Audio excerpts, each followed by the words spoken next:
When I was younger, I hated reading. I didn't understand the books my teachers assigned, and I failed almost every English class. With the exception of a few, like Frankenstein, Jane Eyre, and anything by Ray Bradbury, I felt incapable of reading and slow. I felt extremely slow. I was even held back for a grade.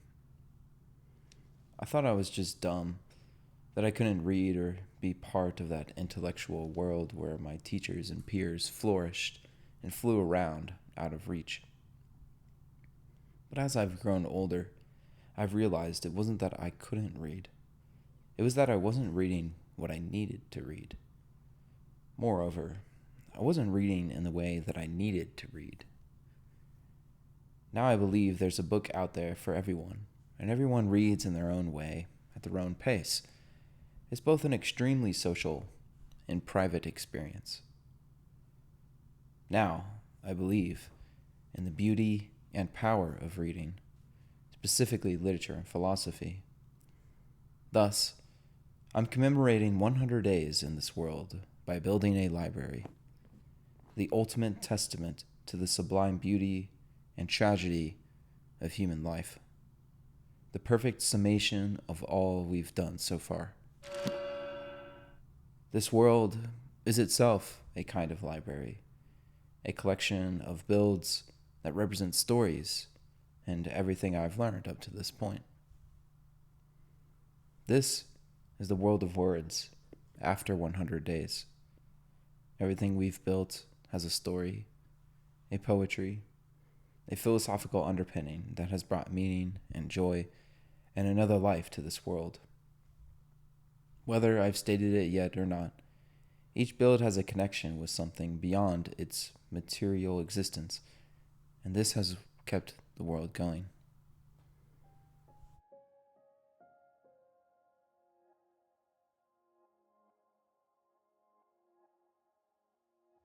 This is our first home.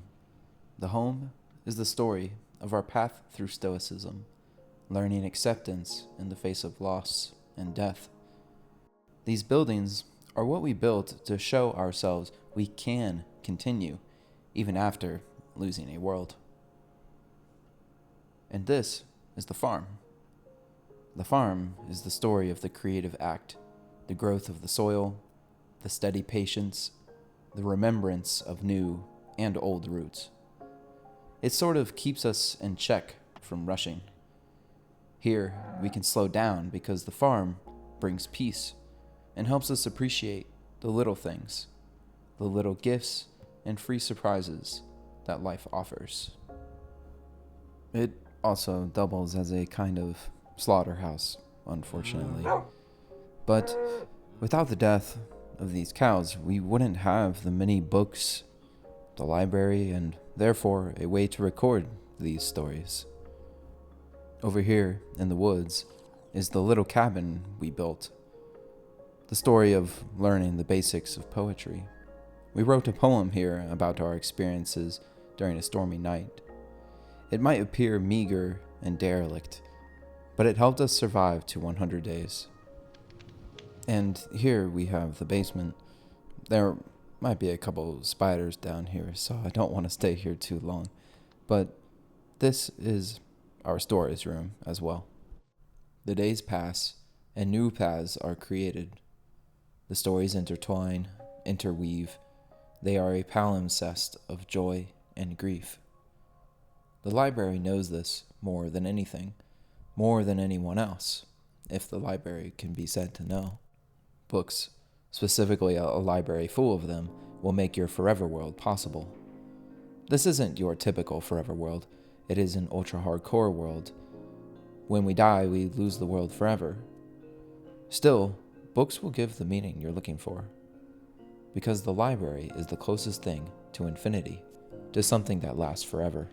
It is a statement of the idea of forever, a belief, a promise that life will go on after this one. I'm not the only one with this belief in the forever of the library. In her nonfiction narrative, The Library Book, Susan Orlean writes about the 1986 Los Angeles Public Library fire. While the book focuses primarily on this event, the history of libraries, and the implications of the fire, the library book is also part love letter to libraries and books. It wasn't that time stopped in the library, she writes. It was as if it were captured here, collected here, and in all libraries, and not only my time, my life, but all human time as well. In the library, time is dammed up, not just stopped, but saved. The library is a gathering pool of narratives and of the people who come to find them. It is where we can glimpse immortality. In the library, we can live forever. Libraries are how the past continues to live today. The act of reading these stories brings them alive. It is a kind of magic, the magic of words that can change our perception of reality. The books in this world can do the same, can literally hold an enchanting magic capable of changing the physical world. Imagine your deepest questions and most esoteric interests. And now imagine a place where you could discover answers to those questions. Another mind that can share the experience of your solitude. We can be part of something much more than we can imagine. In the library, you feel part of a conversation that has gone on for hundreds and hundreds of years, even when you're all alone.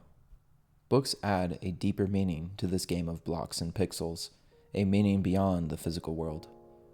This is because a book contains stories, contains a life, and with multiple books in your one world, you now have multiplied your one life by many more. When she wanted to see what it would feel like to burn a book, Susan Orlean found herself incapable of destroying one. Once words and thoughts are poured into them, books are no longer just paper and ink and glue. They take on a kind of human vitality. Destroying a book is like destroying another human life. And more, you destroy the memory and others' ability to remember. These books, here, feel alive too. You can almost hear them breathing there on the shelves. Between the covers is a life that also makes us feel less alone, and is a promise that we too could be remembered and live on past this short life.